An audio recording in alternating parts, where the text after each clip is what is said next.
जीव हमारी जाति है, मानव धर्म हमारा। हिंदू मुस्लिम सिख ईसाई धर्म नहीं कोई न्यारा।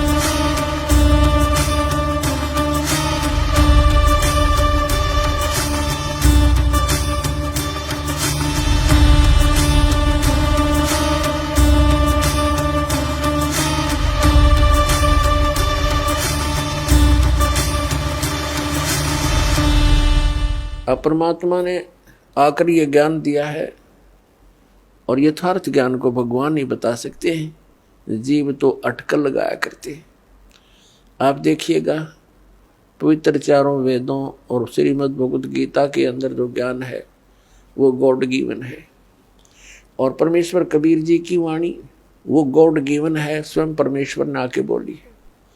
और उन महापुरुषों की वाणी जो परमात्मा से परिचित हुए, जिनको भगवान आकर सीधे मिले, उनको अपने से परिचित करा के वापस छोड़ा, उनकी वाणी भी गॉड गिवन है, क्योंकि उनका अनुभव आंखों देखा है परमात्मा की उन वाणी से भी मेल खाता है। तो इस प्रकार जो 18 पुराण हैं उनको देखिएगा, वो जीव की सोच है। इन ब्रह्मा विष्णु महेश और अन्य ऋषि महर्षियों का अपना ज्ञान अनुभव है, वो वेदों से बहुत कम मेल खाता है। तो इस प्रकार हमने अन्य के अनुभव को अपने भक्ति मार्ग में सहयोग में नहीं लेना है, आधार नहीं मानना है। इस ज्ञान को सुनने के लिए, ज्ञान को समझने के लिए 18 पुराण हमारे लिए एक विशेष सहयोगी हैं, लेकिन भक्ति की विधि के लिए इनका सहयोग हमने बिल्कुल नहीं लेना। और उसमें जो भी भक्ति क्रियाएं बता रखी हैं वो वेदों से नहीं मिलती हैं तो नहीं लेना, उनका पालन नहीं करना हमने, तभी हम सफल होंगे। तो क्या बताते हैं, ये मनुष्य जीवन जब तक आपके पास है तो आप इससे ये लाभ उठा सकते हो। क्या बताया है कि लोहे जैसा ताव जात है ये काया दे सराही, और 3 लोक और भवन चतुर्दश सब जग सौदे आही। जैसे कारीगर लोहे को गर्म करता है, उसको इतना गर्म कर देता है बहुत अधिक, और फिर उसको निकाल कर तुरंत उस पर चोटें लगाता है। गरम गरम लोहे पर चोट लगा करके वो जो वस्तु बनाना चाहता है बना सकता है। लोहे के जरा से भी ठंडा होने के उपरांत उसके ऊपर चाहे पूरे गणना झाड़ ले, चाहे घन मार ले, उसका कोई लाभ नहीं होगा। वो टेढ़ा मेढ़ा बन जाएगा, वो वस्तु नहीं बनेगी जिसके लिए प्रयत्न किया गया था। तो ये मनुष्य जीवन जिसका शांत हो जाएगा, जब तक मनुष्य जीवन है ये लोहा गर्म है, इस पर राम नाम की चोट मार के आप जो बनाना चाहते हो बना सकते हो। जब ये ठंडा हो जाएगा, मृत्यु हो जाएगी, फिर कुछ नहीं हो, चाहे पाछे इसकी श्राद्ध निकालते रहियो, वो तो ठंडा होने के बाद चोट मारनी है। और चाहे उसकी 13वीं करते रहियो, 13वीं 17वीं, वो तो लोहा ठंडा होने के बाद व्यर्थ प्रयत्न कर रहे हो। तो यहां क्या बताते हैं, 3 लोक और भवन चतुर्दश सब जग सौदे आही, दुगने तिगने किए चौगने किन्हू मूल गवाही। किसी ने तो दुगने तिगने चौगने कर लिए मनुष्य जीवन से सतभक्ति करके, और किन्होंने मूल का नाश कर लिया, मूल गंवा दिया, यानी मनुष्य जीवन को यही फू फर करके अन्य क्रियाओं में ही व्यर्थ कर गए। उन्होंने मूल धन का नाश कर दिया। अब भक्ति न करने से क्या हानि होगी। नर से तीतू पशुआ की जय, गद्दा बैल बनाई, ये 56 भोग कहाँ मन मूर्ख, कित कुरडी चरने जाई। पुण्यात्मा, हम मनुष्य जीवन प्राप्त करके उन सभी सुविधाओं को प्राप्त कर लेते हैं जो भगवान मनुष्य जीवन प्राप्त प्राणी को देता है। वो क्यों देता है? इसलिए देता है कि इन सुविधाओं को प्राप्त करके ये भक्ति कर लेगा, अपना कल्याण करा लेगा। जिनको मानव शरीर प्राप्त है वो उनकी ड्रेस अन्य प्राणियों से भिन्न है। ड्रेस मीन आपका ये शरीर, ये बॉडी, ये ड्रेस है, एक पोशाक है आपकी, ये स्टूडेंट की है। और जो स्टूडेंट, जो विद्यार्थी अपना उद्देश्य को पूरा ना करके, पढ़ाई ना करके सिनेमा देखता है, गेम देखता है, बाहर बकवाद करता है, तो फिर क्या होगा? वो अपना जीवन नाश कर रहा है, वो अपने उद्देश्य से भटक चुका है। और फिर क्या बनेगा? वो मजदूर लगेगा और कहीं मिट्टी ढोएगा, रिक्शा चलाएगा, पल्लेदारी करेगा। जिस उद्देश्य से वो विद्यालय में गया था उससे चूक गया, वो लाभ प्राप्त नहीं कर सका। ठीक इसी प्रकार आप जी जिनको भी मानव शरीर प्राप्त है, चाहे वो रिक्शा चालक है, चाहे कोई मजदूर है, चाहे कोई धनी व्यक्ति है, चाहे अधिकारी कर्मचारी है, या कोई मंत्री, प्रधानमंत्री, मुख्यमंत्री, राष्ट्रपति है, ये सब स्टूडेंट हैं। और जो ये भक्ति साधना नहीं कर रहे वो अपने उद्देश्य से भटक चुके हैं। माता पिता से प्राप्त उस धन का वो दुरुपयोग कर रहे हैं। हमारा माता पिता कौन है? कबीर भगवान। उसने हमें ये पूंजी दे करके आपको फ्री कर रखा है। जैसे बच्चे को माता पिता 15-16 वर्ष तक बिल्कुल फ्री कर देते हैं, बढ़िया कपड़े देते हैं, बढ़िया खाना देते हैं, कोई काम भी नहीं लेते हैं, पैसे भी खूब खर्च करते हैं, तुम किसी प्रकार अपना उद्धार करवाओ, अपनी शिक्षा पूरी कर लो।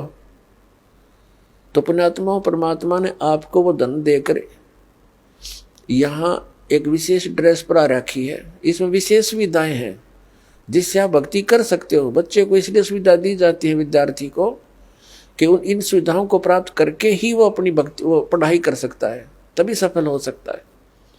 तो आप जी को परमात्मा ने ऐसी सुविधाएं दी है, खाने के लिए सुंदर अन्न, फल, आहार, काजू किस्म, सेब, संतरे, दूध, दही और सद्बुद्धि दे रखी, मकान झोपड़ी गालो, प्राकृतिक आपदाओं से बचने के लिए भूख लगे जब भोजन खा लो, प्यास लगे जब जल पी लो, सब उपलब्ध है। उसके साधन बता दिए, जल ऐसे मिलता है। और फिर करना क्या था? बस बच्चे पैदा करो, इनको ब्याहो, इनको बस पाल पोस दो, फिर मर जाओ। क्या यही काम था इसका? ये तो पशु पक्षी भी कर रहे हैं। इसके साथ साथ एक अनिवार्य कार्य था जिसका हमें पता चलकर भी हम इस पर नहीं चल सके, क्योंकि संत साधु जन जितने हैं वो बताते हैं, समझाते भी हैं, लेकिन उनके वचन में शक्ति नहीं, उनके पास वो पावर नहीं, उनके पास वो भक्ति मंत्र नहीं जिसे प्राप्त करके प्राणी फिर आगे इस मार्ग को आगे चल सके। जिस कारण से अब मानो नास्तिकता की ओर बढ़ रहा है। तो मनुष्य जीवन आपको प्राप्त हुआ, इसकी उपलब्धि ना करने से, भक्ति ना करने से फिर क्या होगा? नर से तीतू पशुआ की जय, गद्दा बैल बनाई, ये 56 भोग कहा मन बोरे, कहीं कुरडी चरने जाई। पुण्यात्मा, जब तक हम सत्संग नहीं सुनते तब तक हमारे ऊपर इस काल के माया व रूपी भांग का घना नशा होता है। कबीर साहब कहते हैं, कबीर ये माया अटपटी, सब गट आण अड़ी, और किस किस ने समझाऊं, या कुएं भांग पड़ी। जिस संसार में हम रह रहे हैं यहाँ प्रत्येक व्यक्ति के एक ही विचार हैं और एक जैसे ही उसकी गाइडलाइन होती है अपने बच्चों को, कि भाई अपना बच्चे को शिक्षा के लिए भेजते हैं तो भी उद्देश्य यही बताते हैं कि तेरा रोजगार ठीक हो जाएगा। यानी जो भी ट्रेनिंग हमें मिलती है, रोजी रोटी और कपड़ा और कोठी, इनके बनाने की ही मिलती है। तो उस समाज में रह कर के आप अपना उद्देश्य भूल चुके हो।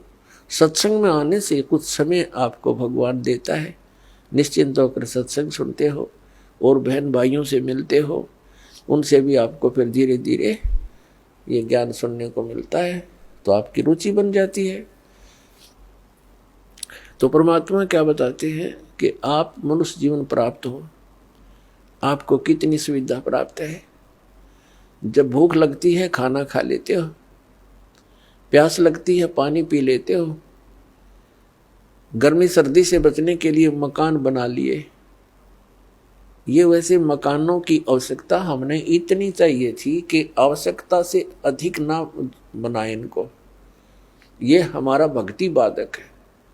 जो भक्ति करना चाहते हैं, मोक्ष कराना चाहते हैं, तो उनको इन सब नियमों को फॉलो करना पड़ेगा जो बताए जाते हैं, क्योंकि वो भक्ति में बाधक है।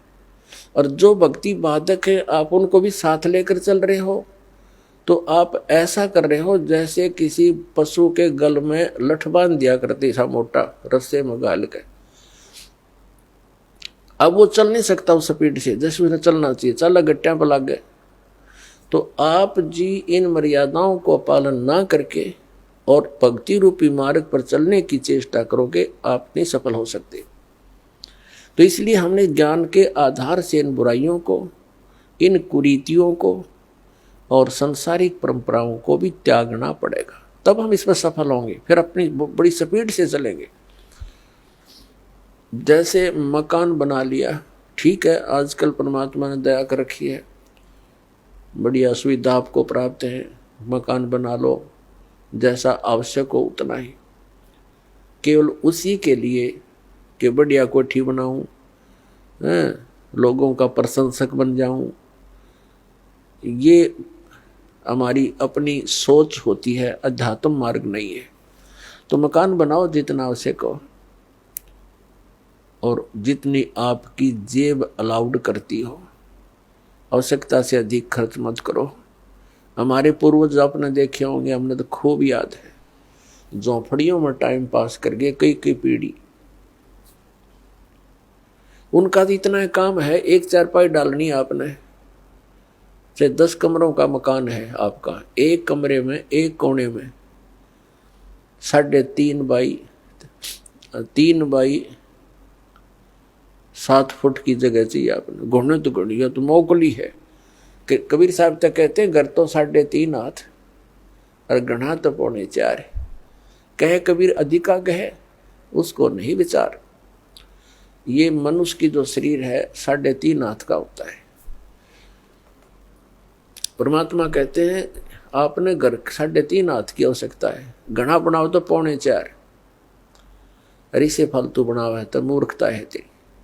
फिर भी परमात्मा का कहने का तात्पर्य है कि आवश्यकता से अधिक कोई भी वस्तु आप संग्रह करते हो, आपकी भक्ति का बाधक बनेगा, क्योंकि समय वेस्ट व्यर्थ जाएगा।